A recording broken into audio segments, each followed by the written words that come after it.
ஒரு சூப்பரான தொக்கு தாங்க பார்க்க போகிறோம். வாங்க எப்படி செய்யணும் பார்க்கலாம். இது ரொம்ப டேஸ்டியாக இருக்கும். இந்த வீடியோவை பார்க்குறதுக்கு முன்னாடி நீங்கள் இன்னும் எங்கள் சேனலை சப்ஸ்கிரைப் பண்ணலைன்னா சப்ஸ்கிரைப் பண்ணுங்கள். பக்கத்தில் உள்ள பெல் ஐக்கானை கிளிக் பண்ணி ஆளுங்கிற ஆப்ஷனையும் ப்ரெஸ் பண்ணிக்கோங்க. அப்போ தான் நாங்கள் போகிற எல்லா வீடியோவும் நீங்கள் கண்டினியூஸாக பார்க்க முடியும். தொக்கு செய்கிறதுக்கு நான் ஃபர்ஸ்ட் நெத்திலி கருவாடு எடுத்து வச்சுருக்கேன். இந்த நெத்திலி கருவாடு உப்பு இல்லாதது, வெள்ளை கலரில் இருக்கும், அதான் உப்பு போட்டது. நிறைய பேர் பிபி பேஷண்ட்டு அவங்களுக்குலாம் இந்த மாதிரி உப்பு இல்லாத கருவாடில் வாங்கி செய்கிறது ரொம்ப நல்லது. இந்த கருவாடை நம்ம நல்லா க்ளீன் பண்ணி கழுவி வச்சுக்கணும். இப்போ நான் கழுவிட்டு காட்டுறேன் பாருங்க. கருவாடை நான் 1க்கு 5 வாட்டி நல்லா கழுவிட்டேன். ஏன்னா இதில் சின்ன மண் இருக்கும். ஏன்னா மண்ணில் தான் காயப்படுவாங்க, அதனால மண் இருக்கும். அது மட்டும் இல்லாமல் ஒழுங்காக கழுவலைன்னா அந்த நீச்சு தன்மையும் இருக்கும், நீச்சு வாடை இருக்கும். அதனால நம்ம என்ன பண்ணணும், நல்லாவே கழுவிடணும். ஒரு 5-6 வாட்டி கூட கழுவலாம், தப்பு இல்லை. அடுப்பில் நான் சட்டி வச்சுருக்கேன். சட்டி நல்லாவே காஞ்சிருச்சு. இப்போ நம்ம இதில் கொஞ்சமாக எண்ணெய் ஊற்றிக்கலாம்.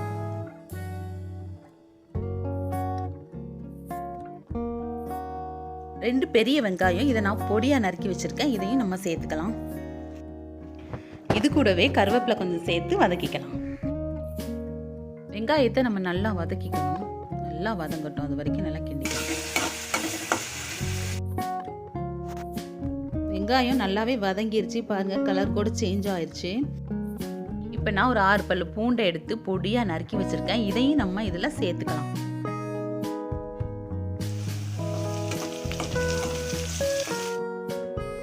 வெங்காயம் பூண்டு ரெண்டும் சேர்ந்து நல்லா வதங்கிருச்சு. இப்போ நான் 3 தக்காளி நல்லா பெருசாக பழமாக எடுத்து வச்சுருக்கேன். இதை நான் பொடியாக கட் பண்ணி வச்சுருக்கேன். இதையும் நம்ம இப்போ சேர்த்துக்கலாம்.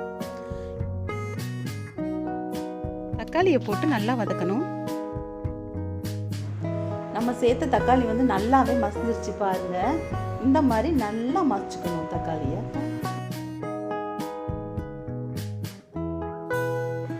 இப்போ நம்ம 1/4 டீஸ்பூன் மஞ்சத்தூள் சேர்த்துக்கலாம். நான் இது கூடவே 1 டீஸ்பூன் மிளகாத்தூள் சேர்த்துக்கிறேன். சேர்த்து நல்லா எல்லாத்தையும் மிக்ஸ் பண்ணிப்போம்.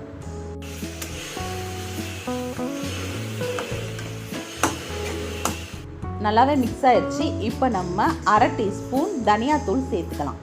இதையும் போட்டு நல்லா மிக்ஸ் பண்ணிக்கணும். இந்த மசாலா கொஞ்சம் நல்லா மிக்ஸ் ஆகிறதுக்கு நம்ம கொஞ்சமாக தண்ணி ஊற்றிக்கணும்.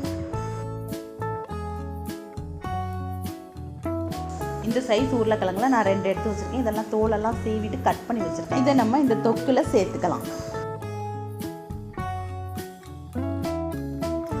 உருளைக்கிழங்க தொக்கோடு நான் நல்லா மிக்ஸ் பண்ணிட்டேன். இப்போ நம்ம என்ன பண்ண போகிறோம்னா, நம்ம க்ளீன் பண்ணி வச்சுருந்தோம்ல, நல்லா கழுவி வச்சுருந்தா இந்த நெத்திலி கருவாடை இதில் சேர்க்க போகிறோம்.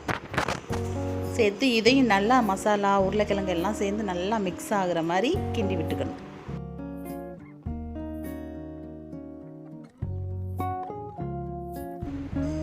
இந்த நெத்திலி கருவாடு வேகிறதுக்காக கொஞ்சமாக ஒரு 1/2 டம்ளர் 1/4 டம்ளர் தண்ணி சேர்த்தா போதும். இதையும் சேர்த்து நல்லா மிக்ஸ் பண்ணிவிட்டு நம்ம மூடி வச்சிட்டோம்னா இது ரெடி ஆயிடும்.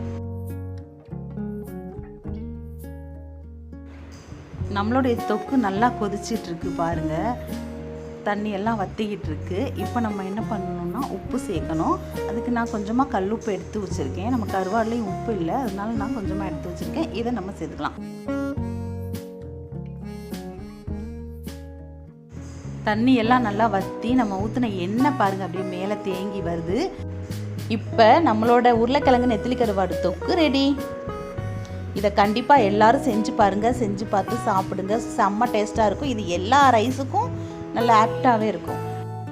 இந்த வீடியோ உங்களுக்கு பிடிச்சிருக்கும்னு நினைக்கிறேன். லைக் பண்ணுங்கள், ஷேர் பண்ணுங்கள், நம்மளோட சேனலை சப்ஸ்கிரைப் பண்ணுங்கள், மறக்காமல் பெல் பட்டனை கிளிக் பண்ணுங்கள்.